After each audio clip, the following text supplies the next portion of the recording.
Bonjour et bienvenue pour la description d'une nouvelle étude de Charles Dancla, la 22e des 36 études en se référant à la version publiée par les éditions Combre. Alors cette 22e étude, elle est basée sur un air d'opéra qui a eu son succès en son temps, qui s'appelle Richard Cœur de Lion, et il y a un air qui s'appelle Une fièvre brûlante.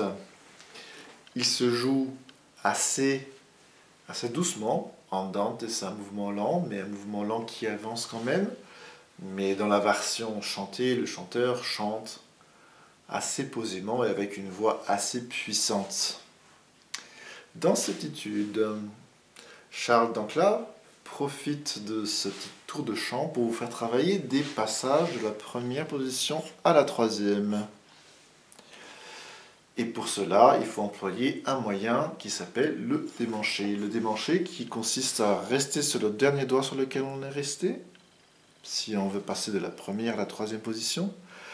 C'est ce deuxième doigt qui se déplace dans la position dans laquelle on veut se diriger et qui passe par une petite note intermédiaire, la note qui lui correspond dans la troisième position. Par exemple, entre la première et la deuxième mesure, vous faites mi, mi, do, fa. Et le fa, c'est un troisième doigt en troisième position. Mais vous allez passer par l'intermédiaire d'un mi. Le dernier doigt en première position, c'est le do. Le deuxième doigt. On doit aller vers un troisième doigt, le fa. Le do se déplace en troisième position. La note qui lui correspond, c'est le mi. Et c'est seulement après avoir atteint ce mi qu'on le joue le fa. Ça fait comme ça.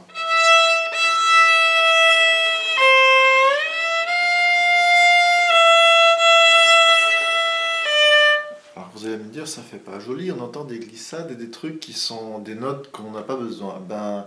Dans un premier temps, il est nécessaire de faire comme ça. De bien jouer et la glissade et la petite note de passage intermédiaire qui sert à déplacer la main.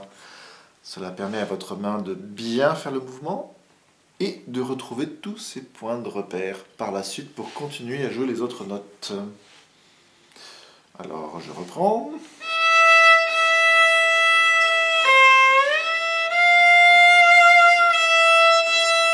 Là je suis sur un ré. Et je dois aller vers un do, deuxième doigt, première position. Je vais passer par l'intermédiaire d'un si, premier doigt. Il glisse dans la première position jusqu'à la note qui lui correspond, c'est-à-dire un si. C'est une fois qu'on a joué le si qu'on pose la note do qu'on veut.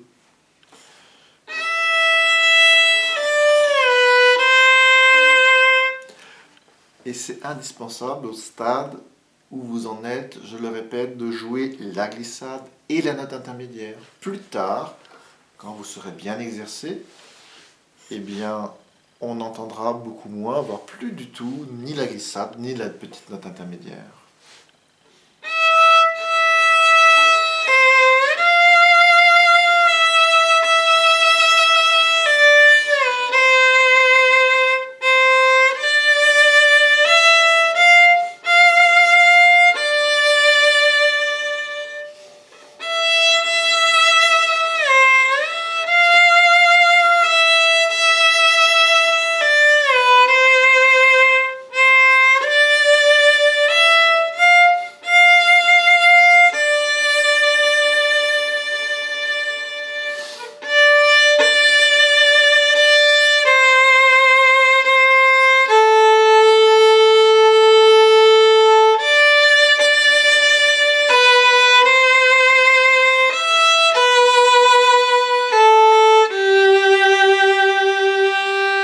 Intéressant. Je suis à la quatrième ligne.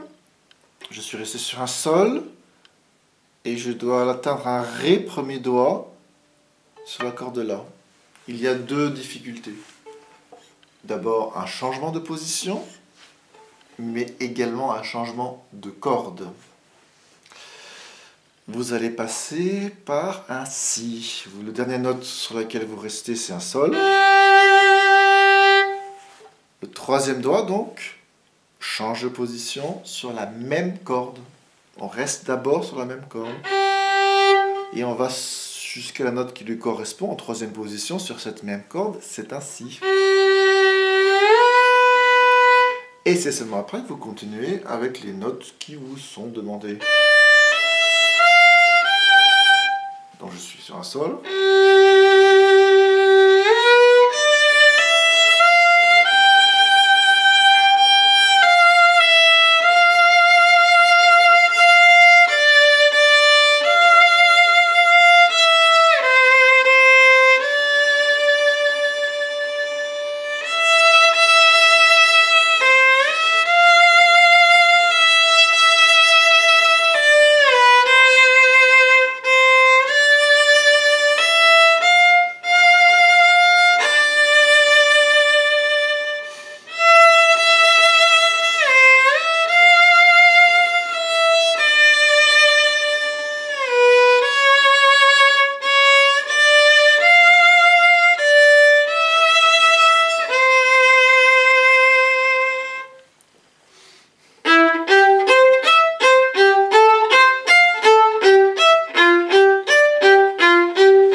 Et à la fin, un petit passage en martelé, un petit coup d'archet, je ne sais pas si vous vous rappelez, très vif, tout dans la vitesse, entre le milieu et la pointe de l'archet. Une petite pression sur la corde, un geste rapide, de nouveau une petite pression sur la corde, un geste rapide, et ainsi de suite. Voilà. Eh bien, je vous souhaite un bon travail avec cette 22e étude de Charles Dankla.